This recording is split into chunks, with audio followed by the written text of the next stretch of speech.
अगर आपको एकादशी व्रत का पूर्ण फल प्राप्त करना है तो इन नियमों को जरूर फॉलो करें, नहीं तो एकादशी व्रत ना ही करें तो ही अच्छा है। पाप मोचनी एकादशी की बहुत सारा कंफ्यूजन है। बहुत लोग कह रहे हैं 25 को व्रत करना चाहिए, बहुत लोग कह रहे हैं कि 26 को व्रत रखना चाहिए। पाप मोचनी एकादशी ऐसी तिथि है जो कि मनुष्य के पूर्व जन्मों के पापों को भी नष्ट कर देती है। अब आइए जान लेते हैं इस दिन शुभ मुहूर्त क्या रहेगा पूजा का और पारायण हमें कैसे कैसे करना है।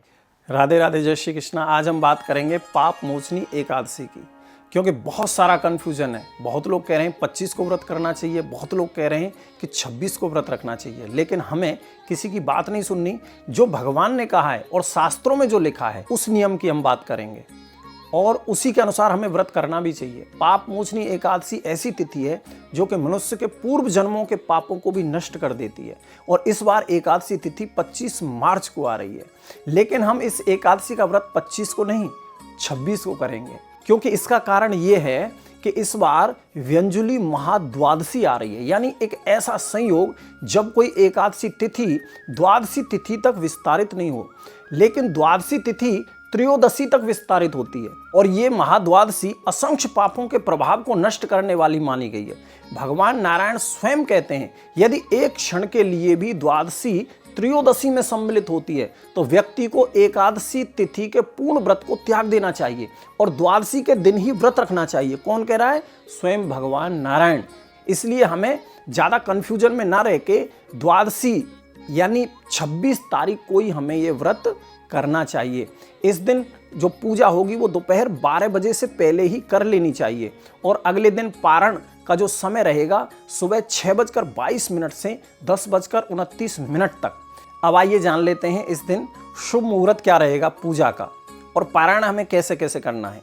जो इस दिन मुहूर्त रहेंगे 26 मार्च को वो ब्रह्म मुहूर्त रहेगा सुबह 4:47 से और सूर्योदय रहेगा सुबह 6:23 से और इस दिन जो सूर्यास्त रहेगा वो 6:42 को रहेगा।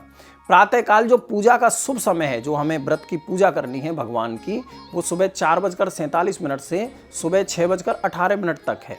सायंकाल की जो पूजा आप करेंगे उसका जो शुभ मुहूर्त है और समय है वो शाम को 6:36 से 7:46 तक रहेगा। राहु काल इस दिन दोपहर 12:27 से 1:59 तक रहेगा। अगर आपको एकादशी व्रत का पूर्ण फल प्राप्त करना है तो इन नियमों को जरूर फॉलो करें, नहीं तो एकादशी व्रत ना ही करें तो ही अच्छा है, क्योंकि फिर शिकायत रहती है हमें एकादशी व्रत का कोई फल ही नहीं मिलता। इसीलिए नहीं मिलता कि हम नियमों को फॉलो नहीं करते। और एकादशी व्रत के नियम कौन कौन से हैं? नंबर 1, व्रत से एक दिन पहले कांसे के बर्तनों का त्याग कर दें। नंबर 2, जिस रसोई में कभी भी मांस बना हो ना, एक दिन भी उस रसोई का भोजन ग्रहण ना करें। ये 10वीं वाले दिन की बात कर रहा हूँ, यानी एकादशी से एक दिन पहले।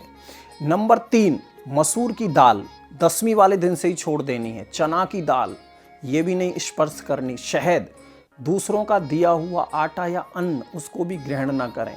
एक ही बार भोजन करें 10वीं वाले दिन, सिर्फ एक बार। अगर 2 बार कर लिया तो एकादशी व्रत करने का कोई फल ही नहीं मिलेगा।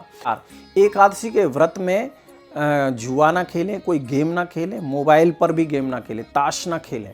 नंबर 5, एकादशी व्रत में दिन में नींद ना लें, रात्रि में कीर्तन करें जितना हो सके उतना। नंबर 6, व्रत में पान ना खाएं, किसी की निंदा ना करें, ज़्यादा से ज़्यादा मौन रहें, चोरी ना करें, किसी को कष्ट ना पहुँचाएं, गुस्सा ना करें, झूठ ना बोलें। और नंबर 7, फलाहार में आप फल ले सकते हैं, जूस ले सकते हैं, दूध ले सकते हैं, लेकिन कोई भी ऐसा गरिष्ठ भोजन ना करें। और जो द्वादशी वाला दिन है, यानी जिस दिन पारायण आप करोगे उस दिन भी आप द्वादशी के दिन भी सिर्फ एक बार ही आहार लें। 2 बार अगर आपने आहार लिया तो व्रत आपका नष्ट हो जाता है। 3 दिन का एकादशी व्रत होता है। अगर आप इन नियमों का पालन करेंगे, 26 को ही व्रत करेंगे। अगर वीडियो पसंद आया हो तो लाइक अवश्य करें और सबको शेयर कर दें। राधे राधे।